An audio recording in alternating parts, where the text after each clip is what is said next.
दोस्तों, अगर आपका पैसा सहारा इंडिया में फंसा हुआ है, तो आज की ये वीडियो आपके लिए बहुत बड़ी खबर लेकर आई है, क्योंकि अब ये मामला सीधे लोकसभा में गूंज चुका है और इस बार जोरदार तरीके से आवाज उठाई है सुदामा प्रसाद ने। तो आखिर संसद में क्या हुआ? क्या सरकार ने कोई जवाब दिया? और क्या अब आपका पैसा मिलने की उम्मीद बढ़ गई है? पूरी सच्चाई जानने के लिए वीडियो को अंत तक जरूर देखिए। दोस्तों, आप में से बहुत लोग सालों से इंतजार कर रहे हैं कि सहारा का पैसा कब मिलेगा, और हर बार सिर्फ आश्वासन मिलता है। लेकिन इस बार मामला थोड़ा अलग है, क्योंकि संसद में खुलकर सवाल उठाया गया है। हाल ही में लोकसभा के अंदर सुदामा प्रसाद ने सहारा निवेशकों के मुद्दे को जोरदार तरीके से उठाया। उन्होंने साफ कहा कि लाखों लोगों का पैसा सालों से फंसा हुआ है, निवेशक लगातार परेशान हो रहे हैं और सरकार को इस पर तुरंत कदम उठाना चाहिए। उन्होंने ये भी कहा कि 11 करोड़ निवेशकों का 2.5 लाख करोड़ रुपया सहारा इंडिया में जमा है महोदय।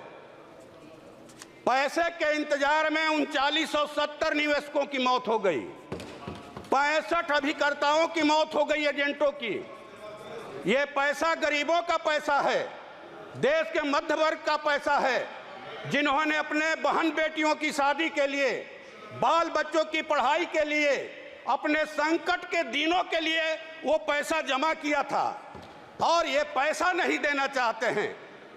माननीय महोदय, ये बड़े दुख की बात है कि सरकार कह रही है कि हम पैसा देना चाहते हैं और लोग पैसा लेने के लिए नहीं आ रहे हैं। गांव में जो रोपनी डोहनी करने वाली महिलाएं हैं खेतों में, शहरों में जो झाड़ू पोछा का काम करती हैं दाई महिलाएं, रिक्शा टेम्पू ठेला चलाने वाले लोग हैं, फुटपाथी दुकानदार हैं, वो सरकार के पोर्टल के बारे में नहीं जानते। वो गांव के और कस्बे के उस एजेंट के बारे में जानते हैं सहारा इंडिया के, जिनके मार्फत उन्होंने पैसा जमा किया।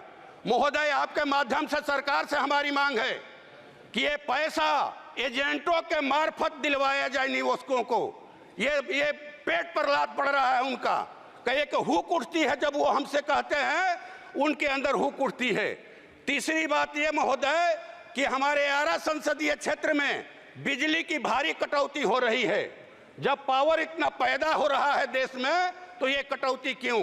आधा घंटा बिजली रहती है, 3 घंटा गायब। अगर ट्रांसफार्मर खराब हो गया तो 1 सप्ताह में ट्रांसफार्मर बदला जाएगा। जर्जर तारों के गिरने के वजह से जो है वो कितने गरीब लोगों की मौत हो गई तार में सट करके। ये जबरदस्ती गांव का लाइन काटने का दबाव देकर के स्मार्ट मीटर लगाया जा रहा है। अभी बड़ा खरौनी शाहपुर में एक गांव है, वहां ये प्रयोग चला। ये स्मार्ट मीटर जो है लोगों का खून चूस रहा है। आपके माध्यम से सरकार से हमारी मांग है कि ये स्मार्ट मीटर लगाने के लिए दबाव नहीं दिया जाए, जनता पर दबाव नहीं दिया जाए कि स्मार्ट मीटर लगाना है और नहीं तो लाइन काट देंगे। और भारी बिजली का बिल आ रहा है, बिहार में सबसे ज़्यादा महंगे दर पर बिजली मिल रही है, इस पर रोक लगाई जाए। और हमारे यहाँ लोग कह रहे हैं कि हाँ, पावर मिनिस्टर क्या हारे, पावर चली गई जिले की। ये माने इस पर रोक लगाया जाए बिजली के देखरेख पर। और अंतिम बात महोदय, कुछ डिमांड है सरकार से हम लोगों की कि जो 30 लाख पद हैं केंद्र सरकार में खाली, उनको जल्द से जल्द भरा जाए और ये ठेका प्रथा खत्म किया जाए। ठेका प्रथा एक दिन ऐसा आएगा कि सरकार भी ठेके पर चलने लगेगी। अगर ठेका प्रथा पर रोक नहीं लगाया गया तो ये सरकार भी ठेके पर चलेगी। इसलिए ठेका प्रथा पर रोक लगाइए। आंगनबाड़ी सेविका, सहायिका, आशा कर्मी, जो जितने स्कीम वर्कर हैं, सबको सरकार अस्थायी करे, उनका वेतनमान तय करे। और जो 4 श्रम कोड लाए गए हैं मजदूरों के खिलाफ में, उसको सरकार रद्द करे। और अंतिम बात महोदय कि आरा में महोदय एक अंतिम मांग है। आरा में जो है एक माने आधुनिक सुविधाओं से जो हेली एम्बुलेंस सहित एक ट्रामा सेंटर का इंतजाम किया जाए। और माननीय प्रधानमंत्री जी ने वायदा किया था कि डालमिया नगर में जो कारखाना बंद हो गया है, वहाँ रेल फैक्ट्री लगाया जाएगा, तो वो लगाया जाए। और इंदुपुरी जलाशय का शीघ्र निर्माण, सोन नहरों का आधुनिकीकरण किया जाए। और ये कहा जाए कि नबीनगर की एनटीपीसी इकाइयों के क्या है ये, हाँ, सीआर फंड का स्थानीय विकास में इस्तेमाल किया जाए। धन्यवाद। दोस्तों, इस बयान के बाद एक बड़ा असर देखने को मिल सकता है। अब सहारा का मुद्दा राष्ट्रीय स्तर पर और मजबूत हो गया है और सरकार पर दबाव बढ़ेगा। इसका मतलब क्या है? अब रिफंड प्रक्रिया को तेज किया जा सकता है। लेकिन यहां एक सच्चाई भी समझ लीजिए। अभी तक सभी निवेशकों को पैसा नहीं मिला है। कुछ लोगों को ही शुरुआती भुगतान मिला है। बाकी लोगों को अभी थोड़ा इंतजार करना पड़ेगा। अगर आपने अभी तक आवेदन नहीं किया है, तुरंत रिफंड पोर्टल पर जाएं, अपने सभी डॉक्यूमेंट सही अपलोड करें और स्टेटस चेक करते रहें, क्योंकि बिना सही आवेदन के पैसा मिलना मुश्किल है। इस समय सबसे ज्यादा फ्रॉड हो रहा है, पैसा दिलाने के नाम पर।